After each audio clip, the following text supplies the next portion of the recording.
Apple didn't lose count. They executed a calculated marketing assassination. In 2017, the tech world was waiting for the natural successor to the iPhone 7, but instead of a single path forward, Apple split the timeline. They gave us the iPhone 8 and the iPhone X, leaving a permanent, glaring hole where the number 9 should have been. This wasn't a mistake or a glitch in the supply chain. It was a psychological maneuver designed to reset your expectations of what a smartphone should cost and how it should look. To understand the death of the iPhone 9, you have to look at the corner Apple had painted itself into. 2017 marked the 10th anniversary of the original iPhone. If Apple had followed the standard naming convention, they would have released the iPhone 7s or the iPhone 8. But a 10th anniversary phone called the iPhone 8 feels incremental.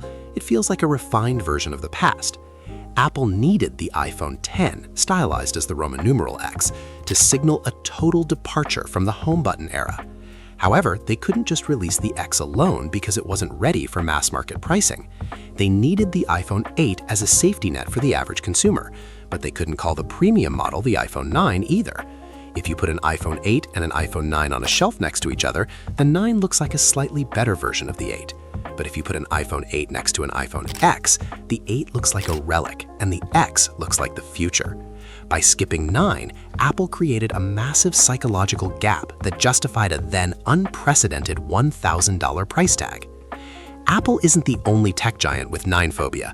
Microsoft famously skipped Windows 9, jumping straight from Windows 8.1 to Windows 10. While the official reason was that Windows 10 represented a new generation of unified software, developers pointed to a more practical technical glitch. Many legacy programs from the 90s were coded to check the operating system version by looking for the string Windows 9. If the code saw a 9, it assumed the computer was running Windows 95 or Windows 98 and would crash or run in compatibility mode. Skipping 9 was a literal bug fix for the entire world's legacy software. While Apple didn't have this specific coding baggage, the industry precedent was set. 9 is a bridge, but 10 is a destination. In marketing psychology, the number 9 is often associated with value or bargains. Think of prices ending in .99. Apple, a brand built on luxury and premium status, wanted to distance itself from the value associations of the number 9. They wanted X, which carries the weight of excellence, the unknown, and a decade of prestige. Furthermore, in certain Asian markets, specifically Japan, the number 9 is considered unlucky because its pronunciation, ku, sounds identical to the word for suffering or agony. While Apple rarely admits that superstition dictates their global launches, they are hyper-aware of cultural nuances that could dampen a flagship release in their most profitable territories. We also see this skipping phenomenon with Samsung.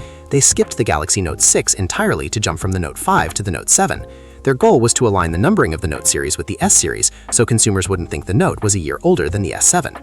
Ironically, the Note 7 became the most disastrous phone in history due to battery explosions, leaving some to joke that the number 7 was the real curse, not the missing 6. Samsung eventually skipped a whole decade of numbers, moving from the S10 straight to the S20 to align their phones with the year 2020. Technically speaking, the iPhone 9 does exist, it's just wearing a disguise. The 2020 iPhone SE is effectively the iPhone 9. It used the body of the iPhone 8, the internal chips of the iPhone 11, and sat exactly in the market position a 9 would have occupied. But by the time it arrived, calling it the iPhone 9 would have made it sound 3 years old on day one. In the high-stakes world of consumer electronics, the sequence of numbers is a story, not a count.